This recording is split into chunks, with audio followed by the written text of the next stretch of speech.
At the beginning of this year, I made a sacred pledge to complete as many games out of my backlog this year as possible. And so far, in April, I have already completed 12 games from my backlog, which is a pretty incredible feat, I'll be honest. Some games were long, some games were short, but I'm still completing them, and that's pretty incredible. And I want to talk about those games that I've been completing. However, because I've already completed 12 and I don't want this video to go on for a long time, because I meant to do this way earlier, but I guess you could kind of say I put this video about the backlog games in my video backlog. We're gonna put this in 2 parts. So yeah, as I just said, we're gonna put this in 2 separate parts, and that's probably how we're going to do these backlog review videos henceforth, because I like doing a bunch of them all at one time, gives me a bit of time to talk about each game, but also I can stagger them out a little bit better, I think. So we'll probably do a backlog video every 6 or 5, we'll see. We're starting with 6 because I have 12, so splitting it right down the middle. We're also gonna go in chronological order of the time that I beat them. I've been using Emily, aka Orbology's backlog tracker spreadsheet, and it has been so nice and so satisfying. I'm a very big fan of Excel spreadsheets, and Emily just perfectly crafted this one, so I'm gonna leave a link to Emily's video in the description, so that way if you're looking for a really cool way to track your backlog throughout the year, watch her video, learn her magic, learn her tricks, and fill out your own spreadsheet. It's been so helpful for this process, and very motivating. It's been very, very motivating. But without further ado, let's get into the games that I have beaten, starting all the way back in January, and even a little bit back into 2023. We have the very first game that I beat, Harvestella. Now, I officially beat Harvestella on January 4th, and it took me about 66.5 hours to beat, which is pretty close to what the average is for Harvestella. So Harvestella, which I've already gone on record on the channel saying quite a few times at this point in time, and other YouTubers that I know have said the same thing about Harvestella, this game is absolutely an underrated gem. It got very looked over when it came out, by myself included, because I've thought, oh, it's a cool sci-fi farming sim, that's neat. Okay, what else? And I was so amazed by what this game had to offer. It's like, oh my gosh, So as mentioned, Harvestella is a farming RPG, but really the farming kind of takes a back seat to the actual RPG aspect of it. Throughout the game, you are taking care of your farm, growing crops for food for yourself and your party, as well as traveling to different dungeons and areas in order to beat the boss and progress the main story. The game is divided into several chapters, some with multiple quests within the chapter. I found the beginning of the game to be a little bit slow, if I'm being honest. There was a lot of the focus on the farming, which they want to set you up for success so that way you don't constantly die in the dungeons you go and explore, but it did definitely take a little bit to get boot up. However, around chapter 3, that's when I found it really started to pick up. You started meeting more characters, seeing more of the world, and getting more hints about what is actually going on in the plot of this game. Speaking of which, the plot of this game, it's pretty wild. It's pretty wild. I don't want to give any spoilers because I really do think this is a game that is very, very, very much so better experienced by yourself, but to set up the overarching plot, nobody knows why Quietus has been happening, but it's a very dangerous kind of situation that happens in between the seasons. Ultimately, it becomes your goal to figure out why Quietus is happening as well as to stop it. And along the way, you're going to discover so many ridiculous mysteries about this world. It's pretty crazy. This game is not what you think it is. It's so wild in terms of what actually happens in the plot. You think it's just a farming sim right off the bat. However, this game actually is like a very deep sci-fi plot with so many different crazy ideas and big moral questions that it asks, and I adore the story of this game. I also really liked the characters. I kind of wish they were a little bit more fleshed out. Each character gets its own character quest, and you do ultimately get to marry somebody if you would like. However, I wish they were a little bit more fleshed out. Just a tiny bit. You can definitely tell what direction the game wants you to go with in terms of romance, aka Aria. Everybody else kind of seems a little weird year to date, but I didn't date Arya, even though she was a good second choice. I went with Heen because he looked like Howl from Howl's Moving Castle. And going to the gameplay specifically, I found the combat really fun and satisfying, though I was definitely really confused at first. It didn't feel like I was doing much for a little bit when I was learning how to do the combat, but once I really started to get into it, it became really fluid and just really fun. It is an action RPG, so you're not doing any turn-based battles. You are very much so in the thralls of battle. Since you can only have 3 characters in your team at one time, your protagonist can change classes depending on what you need to cover, which is pretty cool. There's a lot of different classes in this game that each character specializes in, and your character is kind of the jack of all trades. So it's really cool that you can build your ideal team based on whatever situation you're in, because your protagonist can take on so many different jobs. And I honestly thought the farming was very fluid in this game. It was really fun, and I was kind of bummed that there wasn't more of an emphasis put on farming.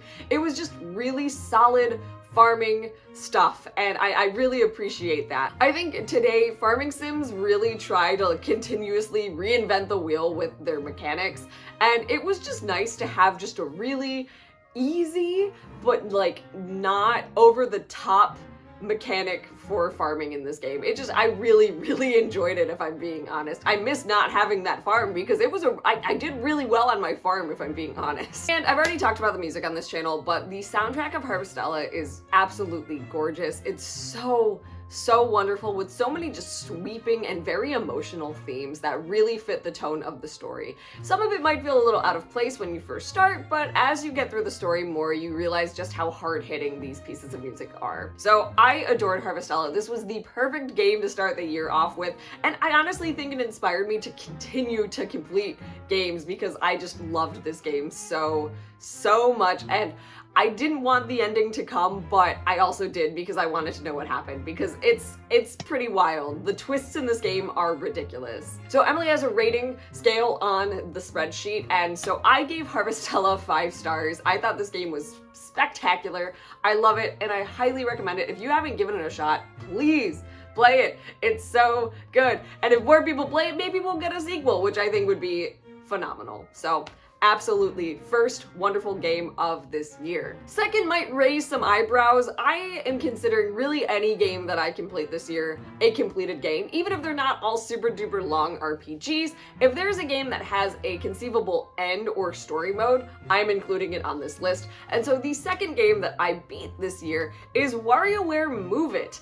Yeah, it's WarioWare. It does have a story mode. I beat the story mode, and yeah, I've seen everything in this game that I have to see, and this was a pretty fun one. I think I enjoyed this one a little bit better than Get It Together. I really appreciated what Get It Together was trying to do, but this kind of brought me back to my WarioWare roots.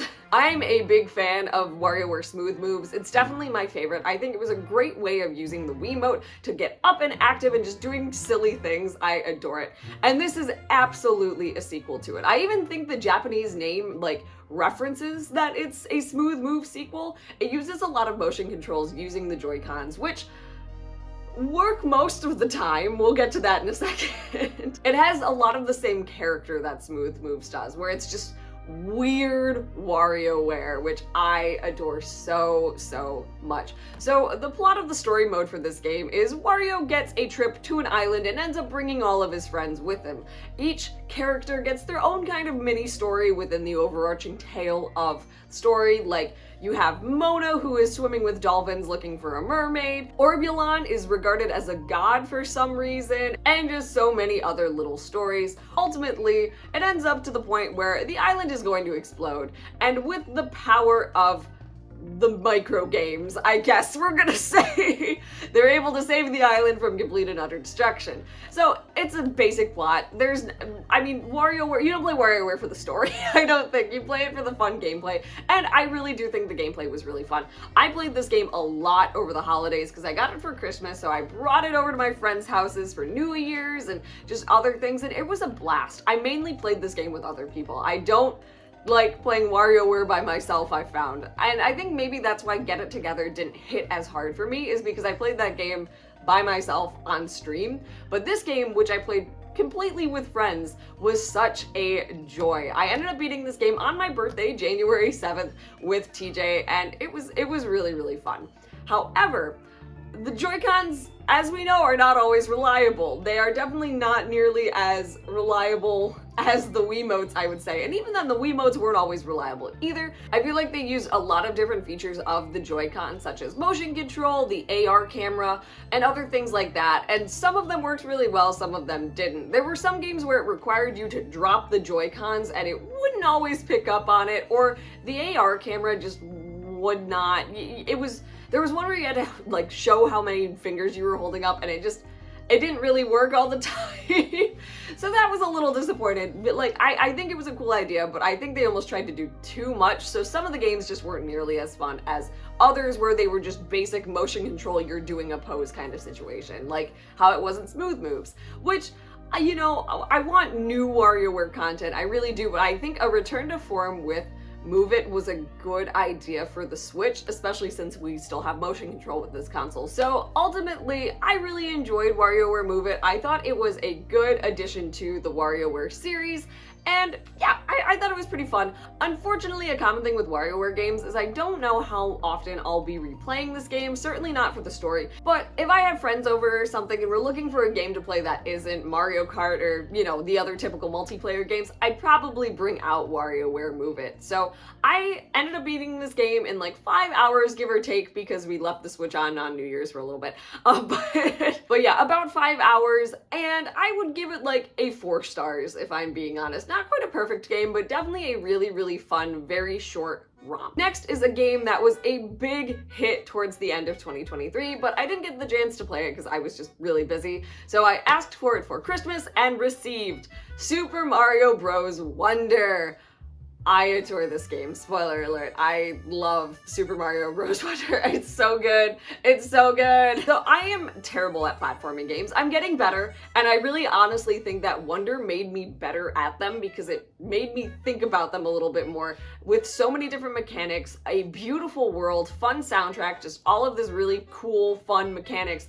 I truly think I got better at platforming games because of this game. So Mario Wonder is a 2D platforming Mario game, which it's nice to have a game that isn't a part of the new Mario series anymore, but a new game. I was immediately taken in by the colors and the magic of this new world that we're exploring. We're in the Flower Kingdom this time, and Bowser has stolen the Wonder Seed and has thus become a castle. Yes, normal Mario wackiness ensues. It's up to us and Prince Florian, the Prince of the Flower Kingdom, to go around the world collecting other Wonder Seeds so that we can reach Bowser and kick his butt once and for all. Along the way, you go to these beautiful areas. Seriously, the level design in this game is absolutely beautiful and so fun. You also end up collecting a bunch of different abilities along the way. Some that directly affect your gameplay, like being able to jump higher or flutter a little bit after you fall from a jump, or others that end up affecting how many coins you get after defeating enemies or things like that. You can equip these badges to Florian and they affect your gameplay throughout that stage. Not only that, but there's a huge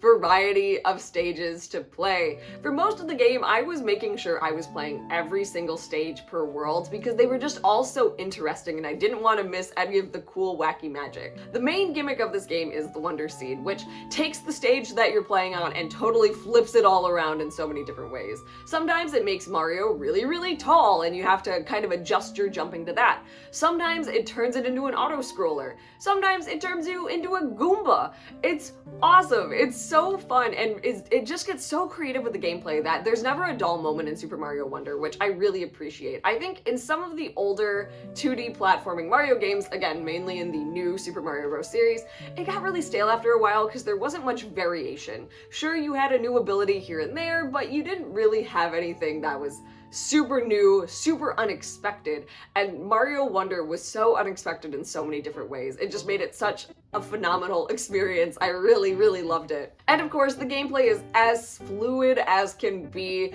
It feels really, really satisfying to play as you're jumping through levels, doing different kinds of tricks. I loved it so much. Again, banger soundtrack, beautiful world. Just Mario Wonder is a gem of a game, and it was something that I think the Switch so desperately needed. Even as we're kind of heading towards the last leg of the Switch, having a solid 2D Mario game, brand new, was just, it was what I personally needed, if I'm gonna be honest, but I think it really, really, really benefited the Switch. So Mario Wonder, 100%, I love this game.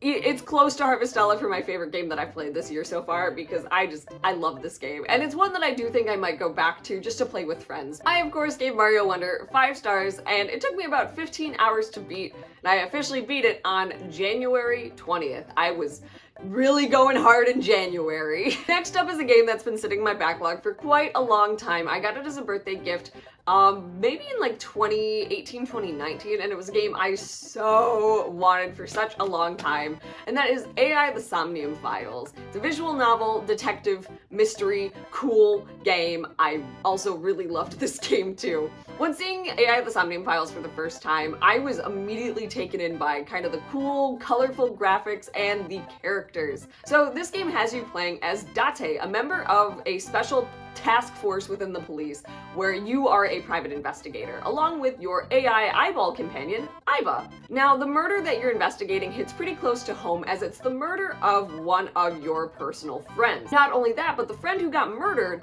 you are also the caretaker of their daughter, Mizuki. The entire game has you going to multiple different areas to investigate, using Iba's cool functionalities such as X-ray and heat vision to know when people are lying and other things. It also has you meeting a ton of wacky characters that may be allies or maybe they're not allies. But the main feature of this game is when you go into the Somnium world. Now, the Somnium world is where you are controlling a free-roaming Iba to investigate inside somebody's somnium, which is basically inside of their head. Now, the somnium is weird. Nothing really makes sense, and it's up to you to kind of put the puzzle pieces together in order to get the information you need.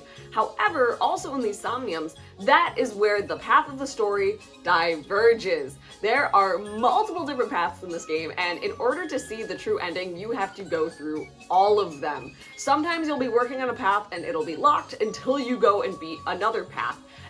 I love games when they work like this, where it's not like you have to restart the game over and over and over, but rather you're just continuing different lines of thinking and thought. I think it's so, so, so cool. And it makes it easy, so you can go back to any different line at any point in time. So you don't have to restart from the beginning. Say you are locked out of a path, you go complete another one, you come back, you can come back to exactly where you left off, which I think is so utterly helpful and just makes the game way less repetitious. And I think the paths diverge enough from one another where the story gets so crazy you never know what to expect. And again, that's the other thing. Without any spoilers, this story is nuts. It goes to so many different lengths to tell this overarching, crazy story that you just do not expect from the beginning of it. This game is super duper stylish and super duper fun. I really, really loved all of the characters. Date and Iba's relationship is so good with one another because there's constant banter between the two of them. Same thing with Date and Mizuki. You also have Iris, who is an internet idol, who plays a very important role. And Iris, even though she's probably like my least favorite character, I still really like her. And I think she's so important to the story and embodies so much of just, it's hard to explain, but this game goes to crazy, crazy lengths, and it's definitely highly recommended by me. I really appreciate it. However, I don't know if I would recommend it on the Switch, to be honest. It made my Switch chug to no end, to the point where I was at the very last, like, 20 minutes of the game, and, my game froze, which has not happened to me on Switch ever. It didn't boot me out of the game and take me back to the home menu. The game froze, which was not good. It was not good. But I wanted this game on Switch initially, mainly because of the box art, and I will probably get its sequel on Switch as well. Again, so I can have the series on one console. I'm weird like that. I'll take the buggy issues to have this. It probably sounds stupid, but that's okay. Overall, aside from that moment, it didn't make it unplayable, just mildly annoying, I would say. But regardless, if you are a fan of detective stories and visual novels, highly recommend AI the Somnium Files. I haven't played the sequel yet, I really want to get it, but this first game is absolutely a gem. I beat this game on January 25th, and it took me 28 hours, and I would give it a 4 stars. I think if it weren't for the technical issues, it probably would have been a 5 stars.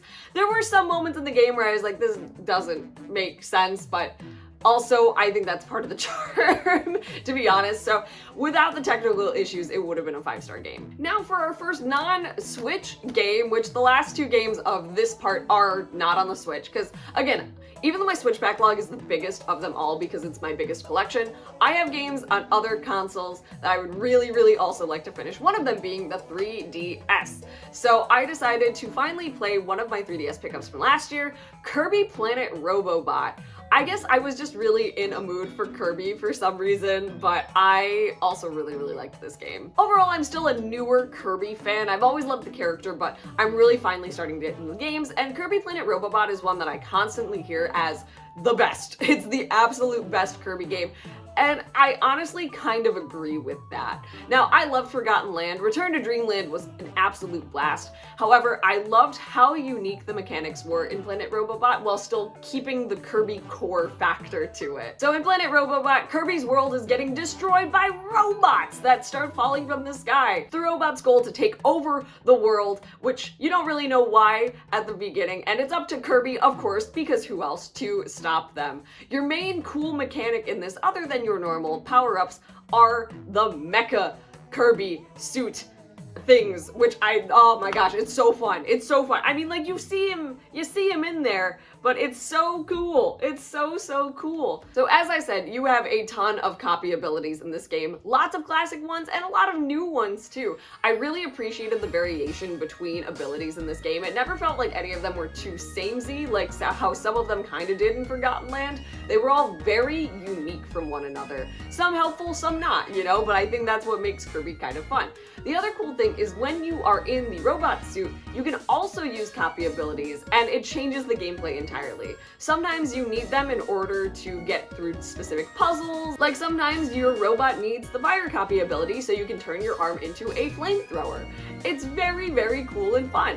I thought this game handled so well on the 3DS, and it's been a while since I've really played my 3DS for anything other than Tomodachi Life and messing around on there, but this game it felt like it so belonged on the 3DS, which was really nice to feel after so many years of not really playing my 3DS all that much. Kirby's stories are pretty straightforward until the very end, and this was no exception. Without any spoilers, the final boss of this game is exactly as terrifying as you're probably expecting if you know what to expect from a Kirby game. And so, for being a Kirby story, it gets full Kirby story marks for me. Nothing too crazily in-depth, but also still really creepy towards the end. Now, I didn't really get into the minigames at all because I'm not really a big minigame by myself kind of person. I know a lot of people love Kirby minigames, but it's just not something in the games that I look for. However, there seem to be a lot of different minigame options in Planet Robobot as well, though I think some of them might be defunct now that the online services do not work anymore for the 3DS. So that is unfortunate. I thought Kirby Planet Robobot was an absolute gem of a game. I'm so glad I got back on my 3DS to play it, and I really do stand by the fact that it's one of my favorite Kirby games now at this point in time. I think it's beautiful, I think it's fun, it flows so well, and it's just a really cool and innovative Kirby game in comparison to some of the others. Like, again, familiar, yet totally different, which I really appreciate. So finally leaving January, I beat this game on February 11th and gave it 5 stars. It took me about 9 hours to beat, which I think the average is about 11, so that sounds about right. And the final game for this part, which I don't even have a physical copy of because it was on my PC. Coffee Talk. Now, I played Coffee Talk on stream, and I've had this song on a Spotify playlist from Coffee Talk for so long, but I never played the game, so I figured it was time. And it was such a fun game to stream. I really loved it. And honestly, I had been in such a stream rut for such a long time that getting back into it with Coffee Talk was like the perfect way to go about it. And even though I've kind of been slowly building back up to it, I really attribute the fact that I am even trying to build back up to streaming at the same capacity that I was to Coffee Talk. So Coffee Talk, you are a mysterious barista who only operates a coffee shop at night for some reason. You're also in this world where the main clientele is anyone from humans to werewolves to vampires to astronauts? Question mark? There's a lot of different colorful characters in this game. So being a visual novel, a lot of the story plays out just by talking to the characters that come to your shop and learning about their individual stories.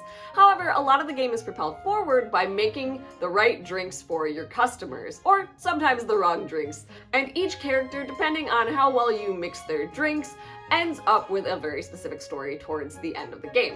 It's really, really nice. This game was so cute, and not only was it just cozy based on the great pixel art style and the really chill lo-fi music, but it tackled a lot of really serious topics in a very easy to digest way, which I really appreciate. I think that using fictional fantasy characters to tackle issues that are very much so prevalent in the real world today, like mental health issues, racism, and how terrible the entertainment industry is for minors, like it really flowed well together and got you to have these conversations and realize like, oh yeah, these are things that are happening in today's world. I don't know, I just really appreciate when stories do that, where it's just being honest with itself. It's a game that's very honest with itself, and I really appreciate that. And also, you know, I love making tea and coffee. That's a really fun addition to the game itself, and ends up being, again, a lot more important than you think it is. So yeah, overall, I found Coffee Talk to be a very wonderful game with a really nice story / stories, as well as really just lovable characters that I really wanted to get to know even better outside of the realms of the game. This is another game that has a sequel that I haven't played yet, and I really, really hope to stream it at some point in time as well. But so I beat this game on stream on February 25th. It took about 10 hours because I had to go back and do a few things because I screwed them up in order to get the true ending. So I did have to go back a few times, which kind of similar to AI the Somnium Files. It allows you to go back to specific days so you can replay that day over again, and also skip dialogue if you're just trying to get specific things to happen, which is very, very appreciated. And of course, I gave this game a 5 stars. This was also not only the game that I think got me back into streaming, but also made me realize I have a lot of indie games I haven't played, and I need to fix that. And a lot of indie games I want to buy that I haven't bought yet, and I need to fix that. I bought this game on a whim, and I have absolutely no regrets about it whatsoever. So yeah, those are the first 6 games I have beaten in 2024. And we got 6 more so far. I'm still also playing games currently, but I wanted to start making sure that I got these backlog review videos out sooner rather than later before it becomes way too long in order to catch up. So here we are, the first 6 games. Yeah, the first part of the year was really, really good for games. I was really beating games pretty quickly after one another, but still getting the full extent of the games. Never did I feel like I rushed myself through all of these games, and I really, really enjoyed my time at the beginning of this year. I find I'm usually better at beating games at the start of the year than I am the end of the year, so we'll see how this continues. But that's gonna do it for right now. What games have you beat so far in 2024, or what games are you working on? I'd love to hear it. I'd love to know it. And stay tuned for part 2. It'll probably be out in a few weeks because I don't want to overcrowd the backlog scene, but it'll definitely be out before I beat 6 more, so I can assure you of that. But everybody, thank you so much for watching. If you like what you see here, maybe consider subscribing if you're not subscribing, liking the video, doing all the YouTube hoopla, and I'll see you in the next one. Goodbye. Boop.